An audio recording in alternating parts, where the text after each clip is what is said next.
YouTubers. Alright, I'm gonna rap this verse I made, Sing for the Moment by Eminem. I'm only gonna give you the first verse right now, then I'm gonna put the second and third one out.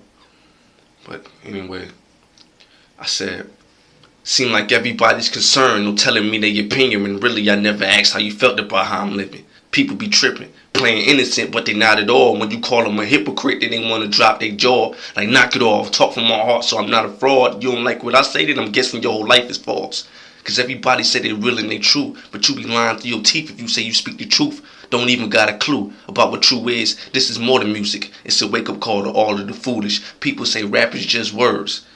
That's like saying math is only division and English class is just verbs. It's more than that. Never judge a book by its cover, but yet you like to forget and spread your assumptions to others.